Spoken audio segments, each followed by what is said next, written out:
Gynna yadi.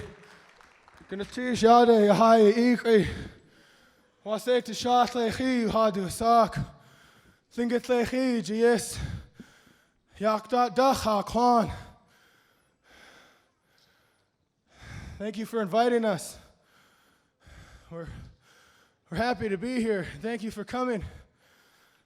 We're the Mount St. Elias dancers from Yakutat. We're here to dance for you.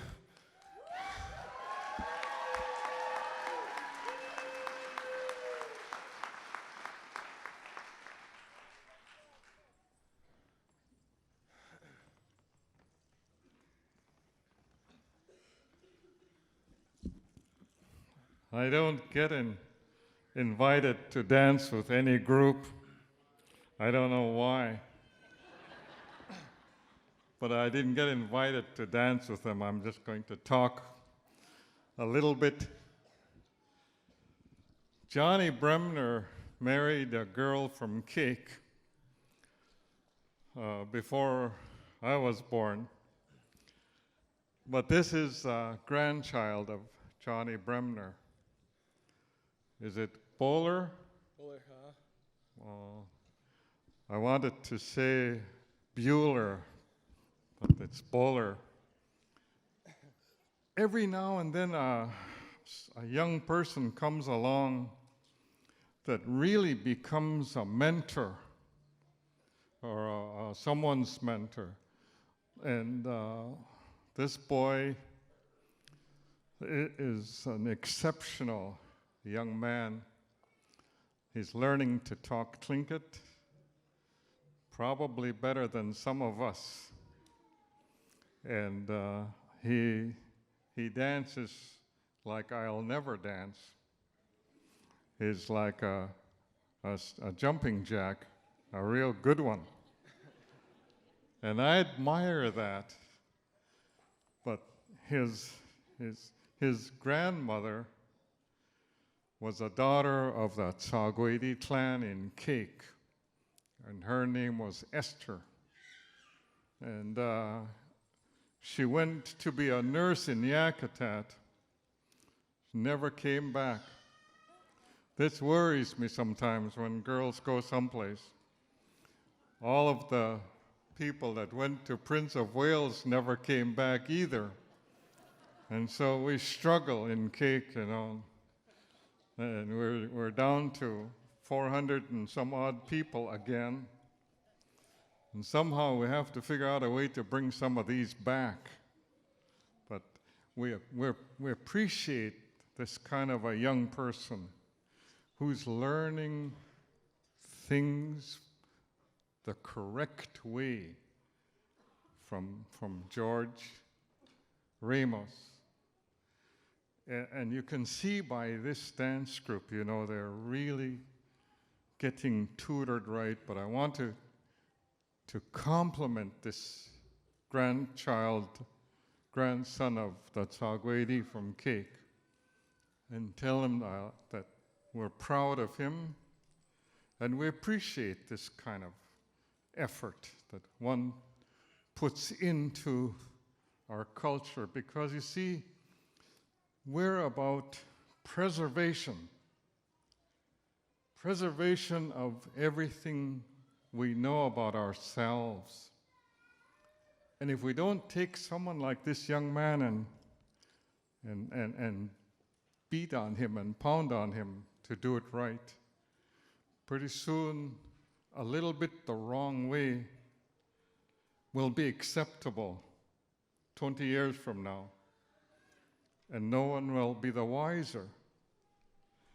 And so we have a responsibility, and George Ramos is fulfilling that with this young man. Why don't you give him a hand?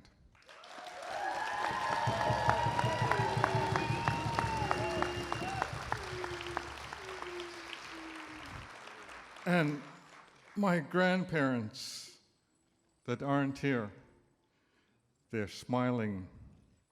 They're smiling down at this young man because he's going to carry the culture forward. We are constantly undergoing some changes. And old people had one drum. And do you know why that was? Every song was a message. And you need to hear the message. And that was why they had one drum all the time. A little lesson in culture. I'm proud of this young man. Thank you for being here, for being who you are, and what you're doing. Thank you very much.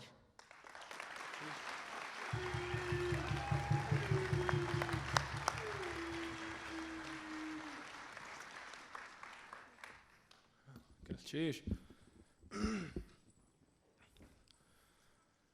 Traditionally, when a group would be invited for a kuik, a group of people, a clan, they'd have a year to prepare themselves, a year to prepare their songs, their dances, their food. And then they'd travel to that village, to that place where they're going to have their kuik. When they'd arrive, there was protocol they had to follow. And the first thing, before they touched shore with their canoe, they had to answer 3 questions. Tlingit agwe, are you Tlingit? Gudach soe khan, where are your people from? And what are you going to do on our land? Even if they knew who you were, where you came from, and what you were doing, they asked you these questions. And after that, they'd sing you the song, a peace song, and they'd blow that eagle down on the water to symbolize there's going to be peace, no harm will come to your people. They'd bring them in. They'd have a place to stay, their own house while they're there. And then when it came time to dance, that dance group would surround the house, and they'd sing their outside song and beat on the walls. That's what we did for you over here, to let you know we're here. The song we came in on, it came down with my grandfather's people from the Copper River, from the interior. And they migrated down, and they first arrived in Yakdot. Sit Plain, it covered the whole village. That's the big glacier, Hubbard Glacier. Geologists said that was over 1,000 years ago. So this song we sang for you is over 1,000 years old. Now when the people arrived inside that house, there came a time when the house leaders on each side would bring out a dish of food, and they dance for that food. We call this song Sikhya Khishih, around the dish.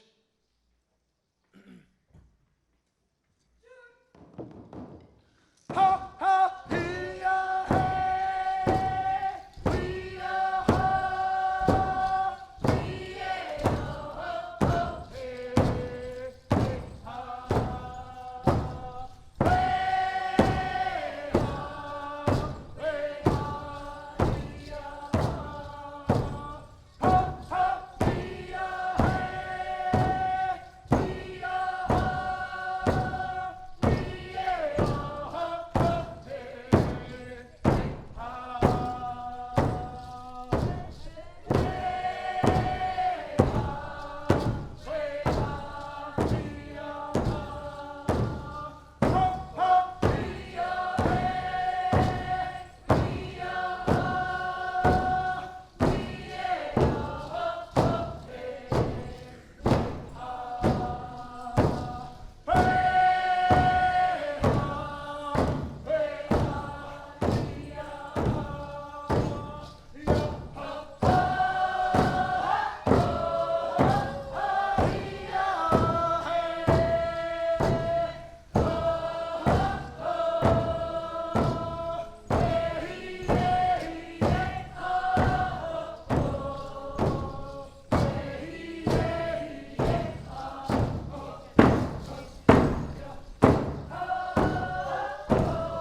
We brought a little treat for the elders from Yakdot, some gotch, ribbon seaweed. Now, if you've ever been to Yakdot, you know a little bit about the geography there. We're surrounded by mountains and water. On one side, we have Wasay Shah, Mount St. Elias, and their children extend all the way around us to Sathkhan, Mount Fairweather. There was a man, he fell in love with a girl in the interior. So he composed this song for her. And he says, "Which way am I going? I'm going to go right through the mountains to see her."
Now, I couldn't hear you. I couldn't hear the announcer when I was back there. They're too far away. And I think he told you the Junior Mount St. Elias group, the JOM group, was formed in 1980. It's come a long way since then with a lot of hard work. But the group didn't just start in 1980. It has a long history. Originally, from Yakdot, there's 5 clans with traditional land ownership from Jithkat, from the Bering River, Copper River area, where my people are from, all the way to the Ausek River, the Dry Bay area. We had 2 raven moieties and 3 eagle. Each one of these clans, they had song leader and dance leader. But there came a time after contact when they said, the Bureau of Indian Affairs said we couldn't speak our language anymore. And the missionaries, they said we couldn't practice our ceremonies anymore. No more potlatches, no more totem poles, no more atu. But then our 5 clan elders from Yakdot, they came together, 1952. One of them stood up and said, "Deya, this is enough. It's enough that we can't speak our language. It's enough that we cannot practice our ceremonies and our dances. And we need something to give to those young ones. Because in Tlingit, they believe we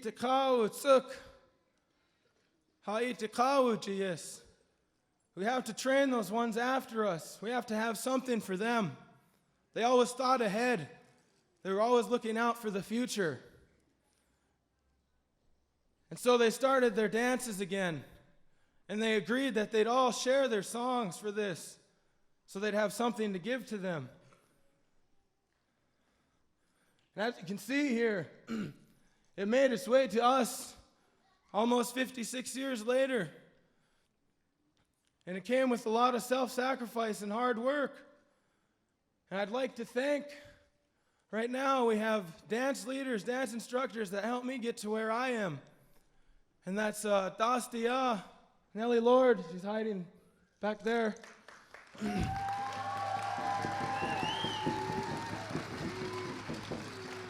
Wushja Kuish, George Ramus, he's back there by my sonny.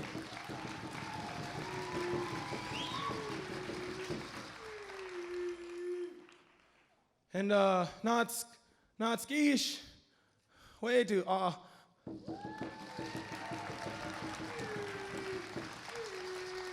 he's my Tlain Cock from Gathiach Kagwantan. He's our dance instructor. And I'd like to thank our JOM director right now, Cindy Bremner. She's been doing a lot of hard work. I don't know, I can't see where she is. Way to.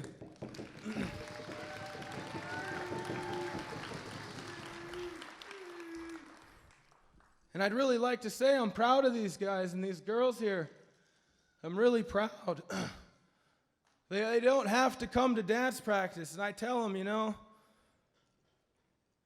this is something I give to you, but you have to earn it. You have to want it. You can't just have it. It doesn't just come to you like that. And they show up and they practice hard. And they sing hard twice a week. Sometimes they'll even come to senior practice. They'll practice 4 times a week. And the thing is, they believe when that drum ceases to sound on the land, those people are going to be, they're gone. They're extinct. They're no more. But as you can see, for generations, the drum won't cease to sound in Yakdot. We have these guys, our future here.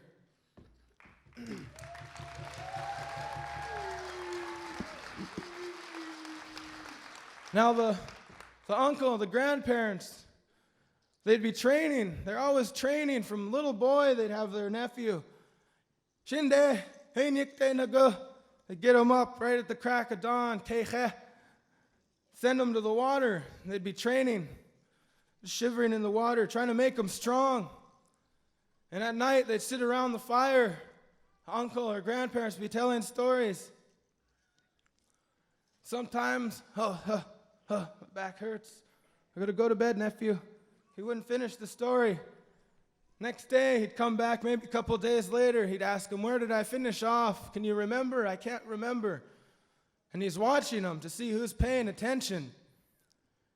And I've been keeping an eye on these guys, and I see a guy always paying attention, dancing hard. So I'm working with him now, and that's Konkek Ish. Haga. Itikau Tsuk.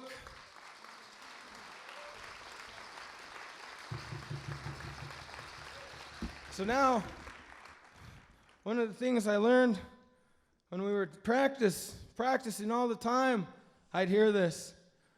I really wish I could go to the store and buy 10 pounds of confidence and hand it out to you guys. And this is the only way I can buy confidence for him right here, is to bring him out. He's going to introduce the next song.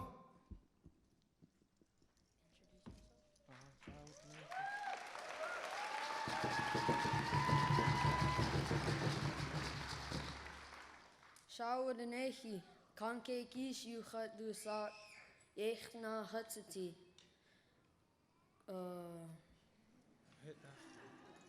New hit duh. Gahyach Kagawantan Yeti. I hut. Ganashish. Tell the story a little closer.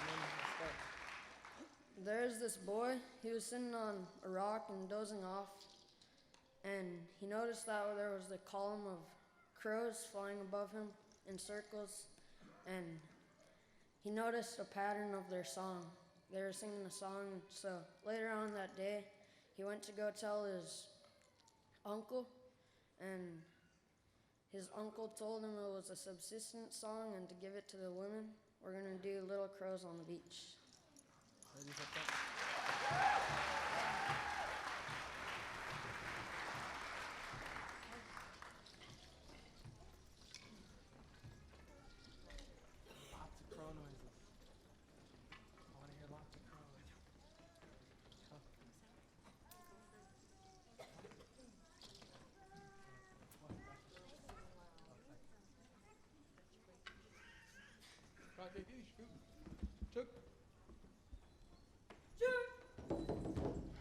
Yes, Kahinin, Ahtu Usigu Yaku Hani, Yaslu Atlakendi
Ladies, stay up front.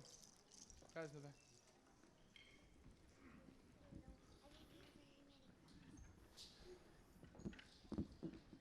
Now, sometimes it might seem like we're pretty protective of our women. We're always hiding them in the back. So I thought I'd bring out our ladies, our beautiful ladies, and show them off a little bit.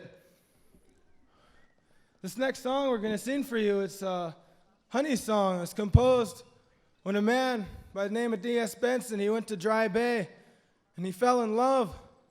And he came back, he wrote this song. Where are you? You loved me at one time. Now, I need you to help me here. I always tell these girls to smile. Sometimes I don't see them smiling. So if you don't see them smiling, wink at them or something. Wave at them. Whistle even. Now, if there's any shankakwedi yatki, suknachedi yatki, when we call you out, you can stand up and dance with us.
the Tlingit people, they used to travel up and down the coast and into the interior to Atlain, Tuthsek, Carcross. In their travels, they see a lot of things. They did a lot of hunting and trapping. This next song we're going to sing for you, it's the ptarmigan song. It came from the interior. And if you've ever seen those ptarmigans, when you're out, they're all white, they'll lay in the snow. Then when you get close, they'll fly up right in front of you. They'll laugh at you as they're flying down the valley. I got a couple of ptarmigans. Where's my mama ptarmigan? Okay. Almost, yeah, she is too. Goose away. Okay. There she is. Okay. So this is a song about hunting ptarmigan.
That was the shotgun. Wasn't too loud. 20 gauge.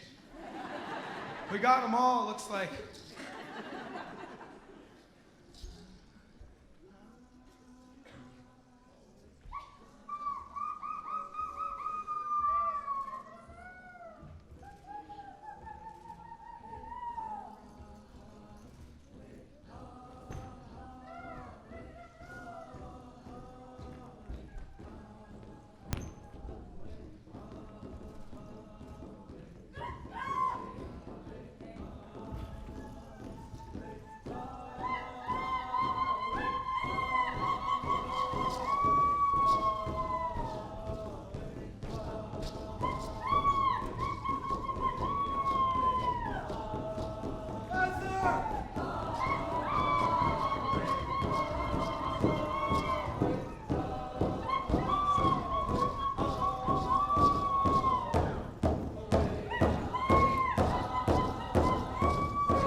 As the year would go by in Yakutat, after their trade partners had came, Iakawu, the man in your face, the year was coming to an end. It'd be time for the people that came to visit to leave. And so they'd go over by Aka in Yakdat. It's by one of the villages there on the beach. They'd go to the beach and they'd say their goodbyes. And then they'd walk in a circle. And this was a happy time because they'd made new friends. They found trade goods. But it was a sad time because they had to leave these people. And this next song we're going to do as our exit song, called Gunanayannagut. I'd like to thank you all for having us tonight. We're the Junior Mount St. Elias dancers. Cheesh.